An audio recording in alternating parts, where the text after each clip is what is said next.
तो हेलो दोस्तों, स्वागत है आप सभी का आज के इस नए वीडियो में। दोस्तों, झारखंड स्टाफ सिलेक्शन कमीशन यानी जेएसएससी की तरफ से आप सभी के लिए एक न्यू रिक्वायरमेंट आ चुकी है। जी हां, जेएसएससी ने इससे पहले रिक्रूटमेंट के लिए आपकी एग्ज़ाम कैलेंडर जारी करी गई थी, जिसमें आपको बता दूं आपकी यहां पर फर्स्ट रिक्वायरमेंट आ चुकी है। कैलेंडर के हिसाब से आप यहां पर देख सकते हो आपकी जो वैकेंसी होने वाली है, जिसके तहत आपकी यहां पर नोटिफिकेशन जारी करी गई है। वह नोटिफिकेशन आपकी झारखंड डिप्लोमा स्तर संयुक्त प्रतियोगिता परीक्षा 2023 के लिए जारी करी गई है, जिसके बारे में आज की इस वीडियो में आपको कंप्लीट जानकारी प्रोवाइड करूंगा कि इस न्यू नियमावली के अकॉर्डिंग अब आपकी वैकेंसी में क्या कुछ चेंजेस करे गए हैं, कौन कौन से कैंडिडेट अप्लाई कर सकते हैं, साथ ही साथ आपका यहाँ पर कौन कौन से डॉक्यूमेंट्स लगेंगे एंड किस वैलिड डेट का आपका सर्टिफिकेट लगेगा। सारी जानकारी आपको इस वीडियो में प्रोवाइड करने वाला हूँ। सो वीडियो को लास्ट तक वॉच कीजिएगा। सो चलिए वीडियो को स्टार्ट करते हैं। दोस्तों, हमने यहाँ पर नोटिफिकेशन को ओपन कर लिया। आप इस नोटिफिकेशन को ऑफिशियल वेबसाइट से या हमारे टेलीग्राम चैनल से डाउनलोड कर सकते हो। देख सकते हो ये नोटिफिकेशन आपकी झारखंड कर्मचारी चयन आयोग के द्वारा जारी करी गई है, जिसमें विवरणिका देख सकते हैं किस रिक्वायरमेंट के लिए है। तो विज्ञापन संख्या 4/2023 रहने वाली है। झारखंड डिप्लोमा स्तर संयुक्त प्रतियोगिता परीक्षा 2023 के लिए जो आपकी रेगुलर वैकेंसी है, उसके लिए आपकी यहाँ पर रिक्वायरमेंट निकाली गई। साथ ही साथ बैकलॉग वैकेंसी भी है, तो आप नोटिफिकेशन में आपको अपलोड कर दूंगा टेलीग्राम चैनल पर, जाकर के डाउनलोड कर सकते हो। आप इसके जो ऑप्शंस है वो आप यहां पर ध्यान रखिएगा। जो आपका यह कोड है JDLCC 2023 रेगुलर के तौर पर आप यहां पर अप्लाई करेंगे। चलिए बात करते हैं इसके एलिजिबिलिटी क्राइटेरिया के बारे में। सबसे पहले बात कर लेते हैं इसके पेमेंट के बारे में। तो पेमेंट आपका सेम रहने वाले जैसे प्रीवियस में था। याद रखिएगा जो आपका पेमेंट है आपका यहाँ पर 100 रुपये general OBC candidate EWS candidate को लगेगा। 50 रुपये का payment SC ST and female candidate को लगेगा। साथ ही साथ यदि आप डिसेबल कैंडिडेट हैं तो आप यहां पर फ्री में अप्लाई कर सकते हैं। ये आपकी जानकारी यहां पर मिल जाएगी। चलिए बात करते हैं कौन कौन से पोस्ट पर आपकी यहां पर रिक्वायरमेंट निकाली गई है। तो सबसे पहले तो आप देख पाएंगे कनीय अभियंता, जिसमें यांत्रिक से रिलेटेड आपकी यहां पर रिक्वायरमेंट निकाली गई है। विभाग आप यहां पर देख सकते हो पेय जल एवं स्वच्छता विभाग की तरफ से जो आपकी टोटल सीट है वो आपकी 26 सीट पर यह रिक्वायरमेंट है। इसके साथ और भी डिफरेंट टाइप के टोटल 13 आपको यहाँ पर पोस्ट मिल जाएगी। देख सकते हो कनीय अभियंता असैनिक में, जिसमें 223 सीट्स आपको यहाँ पर देखने को मिल जाती है। इसी के साथ अगर आप नीचे स्क्रॉल डाउन करेंगे स्ट्रीट लाइट में आप देख पाएंगे कि आपको यहाँ पर 55 सीट देखने को मिल जाती है। इसी के साथ पाइपलाइन इंस्पेक्टर में आप यहाँ पर देख पाएंगे तो आपको 16 सीट यहाँ पर मिल जाती है। इसके बाद नीचे स्क्रॉल डाउन करेंगे, इसके बाद आप यहाँ देख सकते हो कनीय अभियंता विद्युत नगर विकास एवं आवास विभाग की तरफ से 46 पोस्ट पर रिक्वायरमेंट है। इसी के साथ आप यहाँ पर देख पाएंगे कनीय अभियंता असैनिक नगर विकास एवं आवास विभाग में आपको यहाँ पर देखने को मिल जाएगी, जो आपकी 188 सीट पर यह रिक्वायरमेंट रहने वाली है। इसी के साथ दोस्तों और भी आपको यहाँ पर पोस्ट मिल जाती है, जिसमें कनीय अभियंता नगर विकास एवं आवास विभाग में 51। इसी के साथ आप देख सकते हो कनीय अभियंता सैनिक जल संसाधन विभाग में 400 सीट पर आपकी यह रिक्वायरमेंट रहने वाली है। नीचे स्क्रॉल डाउन करेंगे जल संसाधन विभाग में आपको यहाँ पर 30 सीट देखने को मिल जाती है। कनीय अभियंता सैनिक पथ निर्माण विभाग में आपको यहाँ पर 557 सीट आपको यहाँ पर देखने को मिल जाती है। मोटरयान निरीक्षक में 44 सीट मिल जाती है। इसी के साथ नीचे स्क्रॉल डाउन करेंगे कृषि अभियंत्रण में आपको 11 सीट देखने को मिल जाएगी। इसी के साथ एक और लास्ट पोस्ट है जिसके बारे में आप यहाँ पर देख सकते हो विद्युत में ऊर्जा विभाग में आपको यहाँ पर 4 सीट मिल जाती है। टोटल अगर आप यहाँ कैलकुलेट करेंगे तो 1600 प्लस सीट पर आपकी यहाँ पर रिक्वायरमेंट है, जिसके तहत आप यहाँ पर अप्लाई कर सकते हो। चलिए बात करते हैं इसके क्या education qualification and payment scale क्या रहने वाली है। तो आप यहाँ पर देख पाएंगे मैंने आपको विद्युत और इसी के साथ और भी डिफरेंट टाइप को जो यांत्रिक थे उसके बारे में बताया था। शॉर्ट में आपको यहाँ पर देखने को मिल जाएगी सभी एजुकेशन क्वालिफिकेशन के बारे में। तो याद से आप यहाँ पर ध्यान रखिएगा। सबसे पहले स्ट्रीट लाइट इंस्पेक्टर के बारे में बात करते हैं। पेमेंट लेवल आपको 4 की मिलेगी 25,500 से 81,100 तक। इसके लिए किसी भी मान्यता प्राप्त विश्वविद्यालय संस्थान से विद्युत ट्रेड में अगर आपने डिप्लोमा या फिर ITI कंप्लीट कर रखा है तो आप यहां पर अप्लाई कर सकते हो। इसके बाद पाइपलाइन इंस्पेक्टर में देख सकते हो 19,900 से 63,200 तक की पेमेंट मिलेगी लेवल 2 की।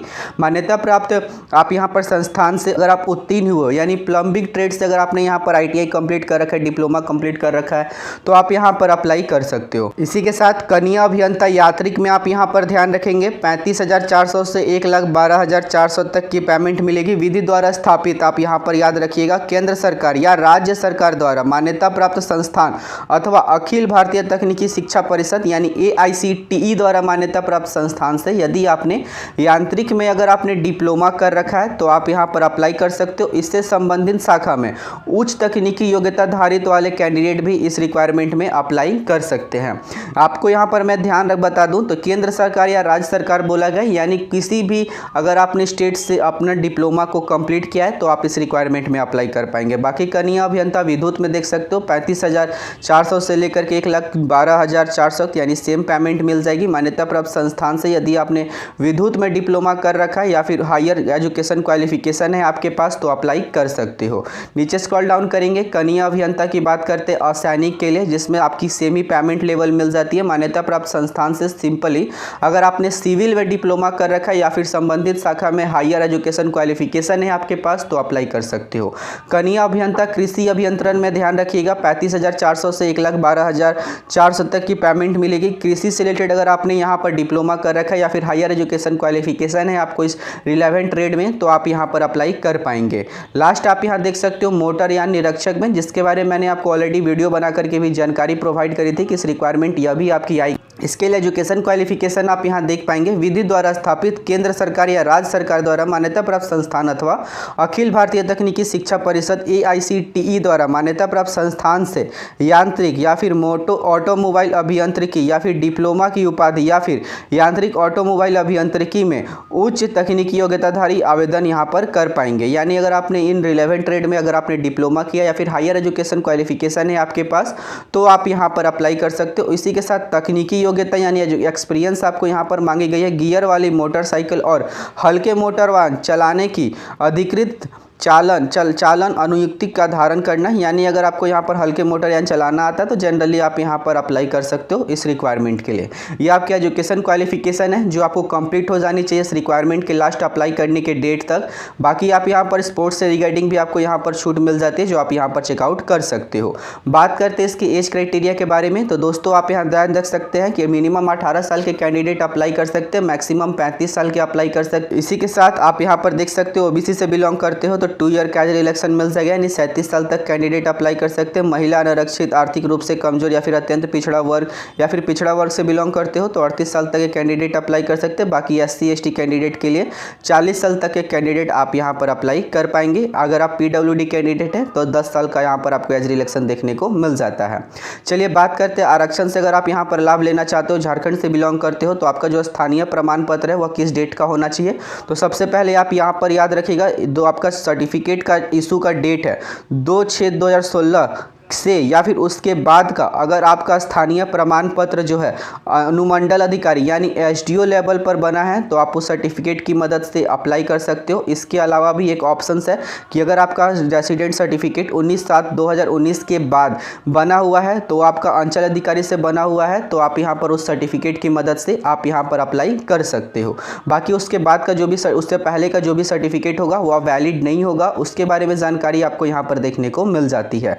कास्ट सर्टिफिकेट के बारे में भी बात कर लेते हैं तो आपका जो कास्ट सर्टिफिकेट होगा जिला अनुमंडल के उपायुक्त या फिर अनुमंडल अधिकारी द्वारा इशू किया हुआ होना चाहिए। जो आपका सर्टिफिकेट है 25/2/2019 के बाद का अगर आपका इशू किया हुआ है अंचल अधिकारी के द्वारा तो आपका वह सर्टिफिकेट की मदद से अप्लाई कर सकते हो। इसी के साथ साथ एक और है ऑप्शन आपको मिल जाता है 10/5/2023 या फिर उसके बाद का आपका सर्टिफिकेट बना हुआ है अंचल अधिकारी का तो भी आप यहाँ पर अप्लाई कर सकते हो। इसके अलावा अगर आप यहाँ पर अत्यंत पिछड़ा वर्ग एवं पिछड़ा वर्ग से आते हो तो आपका सर्टिफिकेट 29/8/2012 के बाद का बना हुआ है अनुमंडल स्तर पर तो अप्लाई कर सकते हो सर्टिफिकेट की मदद। इसी के साथ यदि आपका सर्टिफिकेट एक्सपायर हो चुका है तो आप यहाँ पर देख सकते हो 25/2/2019 के बाद का आपका सर्टिफिकेट बना हुआ होना चाहिए या फिर घोषणा पत्र आपके पास होना चाहिए तो आप उस सर्टिफिकेट की मदद से अप्लाई कर सकते हो। ये आपकी रेसिडेंट एंड कास्ट के बारे में हमने आपको जानकारी प्रोवाइड कर दी। बाकी आपको बता दूं आप ऑनलाइन कैसे करेंगे तो ऑनलाइन अप्लाई करने के लिए JSSC की ऑफिशियल वेबसाइट से आपको यहाँ पर एक ऑप्शन मिल जाएगा JDLCC 2023, इस ऑप्शन पर क्लिक करके आप यहाँ पर अप्लाई कर सकते हो। बाकी आपको और भी इंफॉर्मेशन बता दूं तो सबसे पहले आपको इंपॉर्टेंट डेट्स याद रखना है किस किस डेट को आपको क्या क्या करने होंगे। तो सबसे पहले देख सकते हो ऑनलाइन अगर आपको अप्लाई करना है तो 25/5/2023 से इस रिक्वायरमेंट के लिए ऑनलाइन एप्लीकेशन स्टार्ट हो रहा है। लास्ट आप अप्लाई कर सकते हो 24/6/2023 तक आप यहाँ पर रजिस्ट्रेशन कर सकते हो। बाकी अगर आपको पेमेंट करना है तो 2 दिन का एक्स्ट्रा समय मिल जाएगा, 26/6/2023 तक आप यहाँ पर पेमेंट कर सकते हो। डॉक्यूमेंट अपलोड आप 28/6/2023 तक कर सकते हो। बाकी अगर आपको यहाँ पर कोई भी करेक्शन करना है तो 29/6/2023 से 1/7/2023 तक आप यहाँ पर अपने करेक्शन को कर सकते हो सकता है इसका डेट को भी एक्सटेंड किया जा सकता है। जब आपका लास्ट टाइम आता है तो बहुत से रिक्वायरमेंट में आपके डेट एक्सटेंड होते हैं, तो एक्सटेंड होता है तो आपको नीचे वीडियो के डिस्क्रिप्शन में या फिर कमेंट में मैं आपको जानकारी प्रोवाइड कर दूंगा।